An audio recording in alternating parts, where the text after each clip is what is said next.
Հարգելի պարոն քաղաքապետ, Երևան քաղաքում շինհրապարակներում տեղադրված օդի մոնիտորինգի 103 կայաններից 2025 թվականի մարտ ամսին ստացված տվյալներով օդի որակի ինդեքսի միջինացված արժեքը PM2.5-ի համար կազմել է 91, իսկ PM10-ի համար կազմել է 37։ Այդ արժեքները գտնվում են լավ կամ չափավոր աղտոտվածության միջակայքերում։ Այսքանը, շնորհակալություն։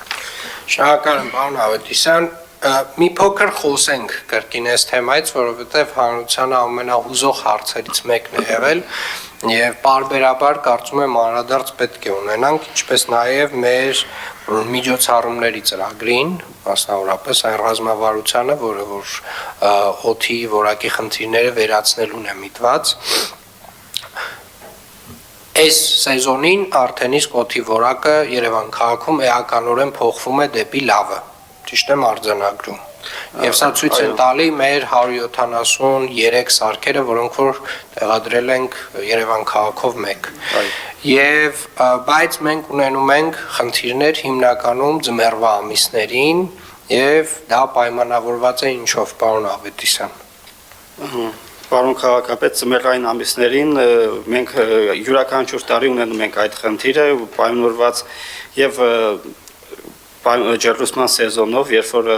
որոշակիորեն ավելանում է, այսինքն աղտոտման աղբյուրներին գումարվում է նոր աղտոտման աղբյուր, ջեռուցումը, պայմանավորված Երևան քաղաքի աշխարհագրական դիրքով, երբ որ ձմեռային ամիսներին անտիցիկլոնային այդ ինվերսիոն երևույթներ են տեղի ունենում, երբ որ սառը օդը լճանում է արարության գոգավորության հատակային մասերում, Երևան քաղաքում եւ օդափոխանակությունը խախտվում է այդ ամիսներին, եւ պայմանավորված է նաեւ Երևան քաղաքում կանաչ տարածքներում կանաչապատ գոտիներում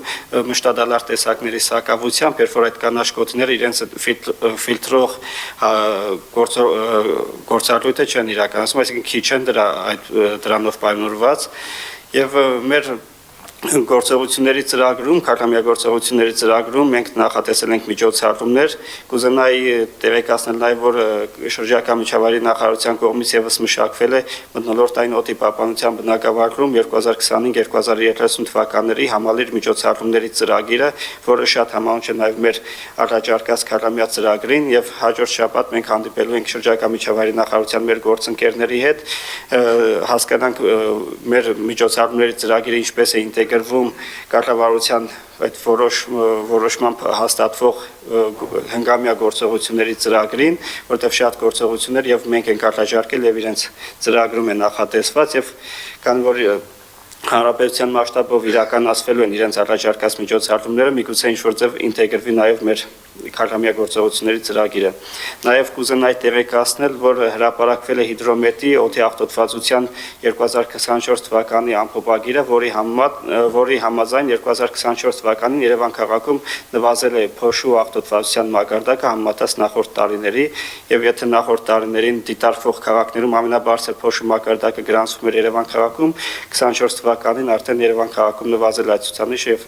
չորրորդն է այդ ցուցանիշով դիտարկվող քաղաքների մեջ։ Պարոն Ավետիսյան, հիմա այն ինչ որ դուք ասում եք, շատերը ուղղակի կորակեն, որ դա իրականությանը չի համապատասխանում։